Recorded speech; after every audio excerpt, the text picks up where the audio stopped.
Assalamualaikum warahmatullahi wabarakatuh.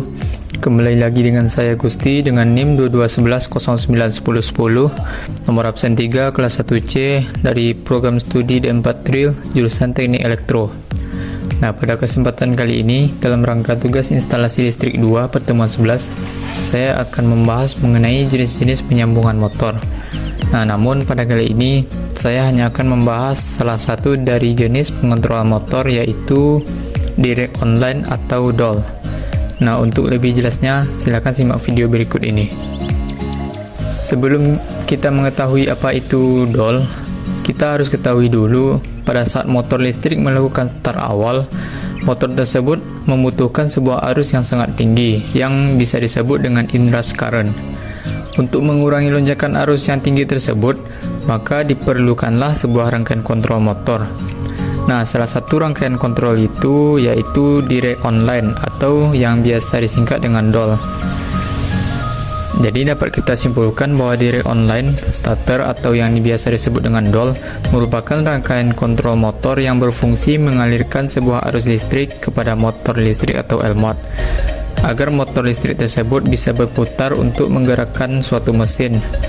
Nah, rangkaian DOL ini merupakan rangkaian yang paling sederhana dalam rangkaian pengontrolan motor. Selanjutnya kita masuk ke pengaplikasian direct online starter.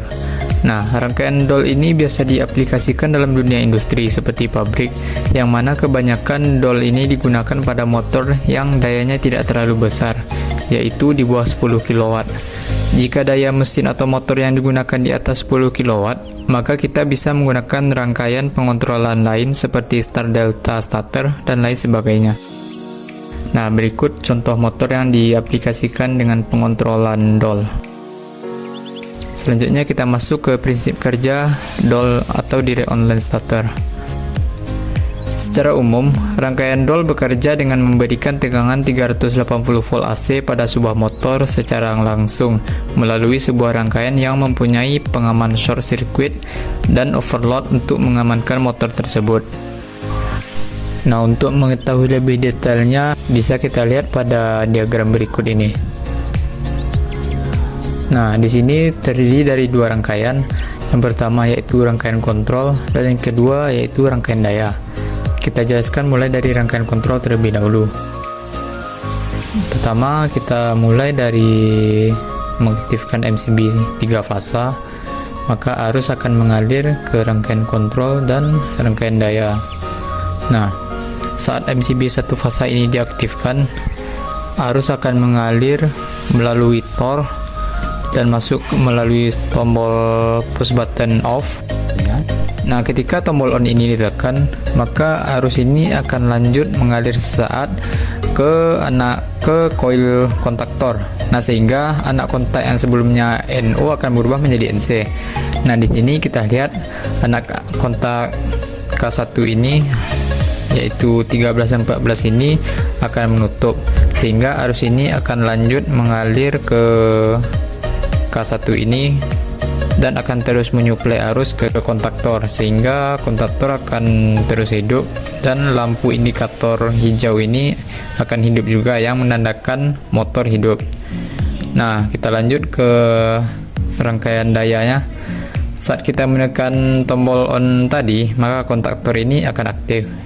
Nah, anak kontak yang berada pada rangkaian daya ini juga akan aktif, sehingga anak kontaknya menutup dan arus ini akan mengalir ke kontaktor, anak kontaktor menuju tor dan akan masuk ke dalam motor sehingga motor menyala.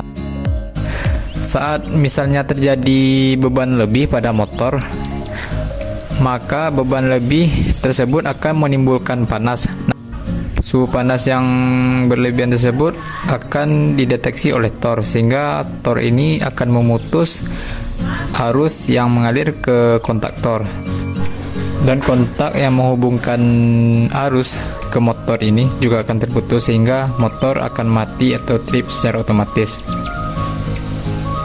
Nah, sekian video penjelasan dari saya. Jika ada kekurangan mohon maaf. Assalamualaikum warahmatullahi wabarakatuh.